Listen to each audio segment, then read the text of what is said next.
Bismillahirrahmanirrahim. Assalamualaikum warahmatullahi taala wabarakatuh. Insya-Allah pada hari ini kita akan belajar pelajaran sirah. Jadi pelajar-pelajar boleh buka buku teks sirah muka surat 44.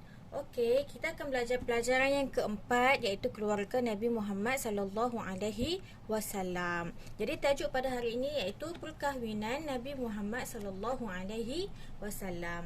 Okey, sebelum ni kita pernah belajar iaitu berkaitan dengan Nabi Muhammad sallallahu alaihi wasallam berniaga ke Syam kan, bawa barang dagangan Siti Khadijah. Okey, selepas tu apa yang terjadi? Okey, mari kita lihat, mari kita baca tajuk pada hari ini, iaitu setelah urusan perniagaan di Syam itu selesai, setelah Nabi dah habis dah berniaga kat Syam, baginda pulang ke Mekah. Khadijah mendapati keuntungan yang dibawa pulang oleh baginda sangat banyak. Maksudnya keuntungan banyak lah ya. Maisarah pun menceritakan tentang akhlak dan kebijaksanaan baginda semasa menguruskan perniagaan itu di Syam. Maisarah ni kan pembantu Siti Khadijah. Dia pun ceritalah kepada Siti Khadijah pasal akhlak Nabi Muhammad SAW.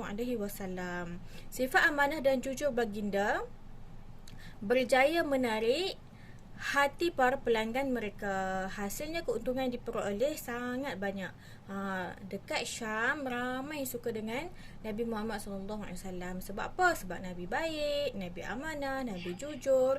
Jadi sebab itulah ramai yang membeli dengan Nabi Muhammad SAW. Sebab itulah banyak untung. Khadijah amat tertarik mendengar sifat terpuji baginda yang diceritakan oleh Maisarah.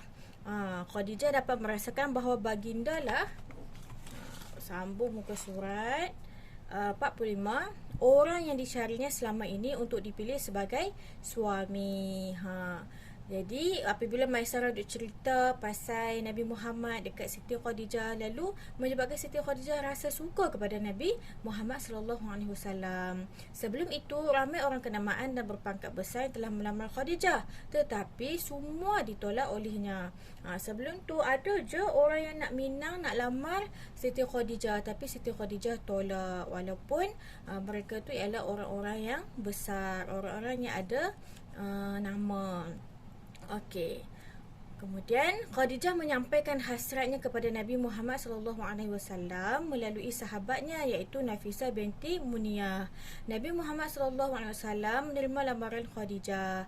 Baginda menghantar 20 ekor unta kepada Khadijah sebagai mas kahwin. Okey, disebabkan Siti Khadijah suka kepada Rasulullah, jadi Siti Khadijah pun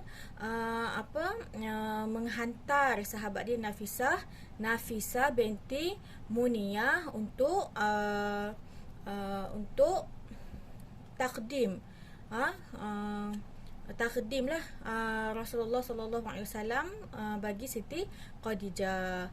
Nabi Muhammad SAW menerima lamaran Khadijah. Lalu Nabi Muhammad pun terima lamaran Siti Khadijah, dan Nabi Muhammad menghantar 20 ekor unta sebagai mas kahwin beliau Nabi Muhammad dengan Siti Khadijah. Okey, Nabi Muhammad SAW menyediakan 20 ekor unta sebagai mas kahwin untuk Khadijah. Ni 20 ekor unta yang Nabi Muhammad sediakan. Nabi Muhammad SAW berkahwin dengan Khadijah ketika baginda berumur 25 tahun. Nabi masa ketika berkahwin dengan Siti Khadijah berumur 25 tahun. Khadijah pula berumur 40 tahun. Khadijah merupakan wanita pertama yang dikahwini oleh Nabi Muhammad SAW. Baginda tidak pernah berkahwin dengan wanita lain sehingga Khadijah meninggal dunia. Okey. Nabi tak pernah berkahwin dengan siapa-siapa pun sehinggalah Siti Khadijah meninggal. Okey, buka muka surat 46. Khadijah hidup dengan Nabi Muhammad SAW selama 25 tahun.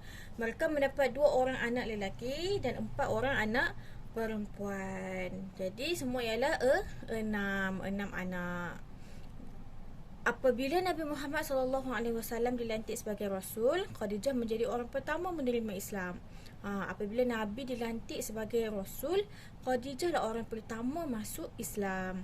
Malah Khadijah sanggup mengorbankan segala hartanya dan membantu Nabi Muhammad SAW menyebarkan Islam. Malah Siti Khadijah lah yang banyak bantu Rasulullah, bagi harta dia,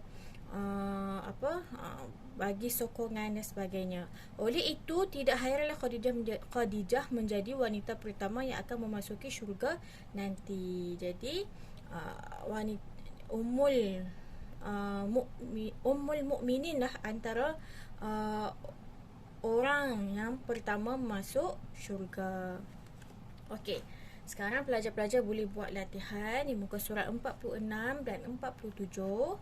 Bulatkan jawapan yang betul. Okey, yang pertama, soalan pertama, siapakah pembantu Nabi Muhammad SAW semasa berniaga di Syam?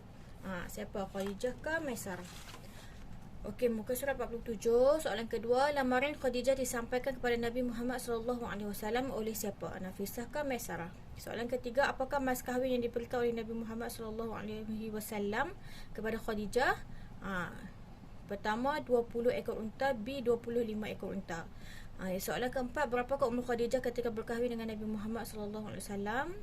A 25 tahun, B 40 tahun. Yang kelima, berapa lamakah Nabi Muhammad SAW dan Khadijah hidup bersama? A 40 tahun, B 25 tahun. Jadi pelajar-pelajar boleh bulatkan jawapan yang betul berdasarkan apa yang telah kita belajar tadi.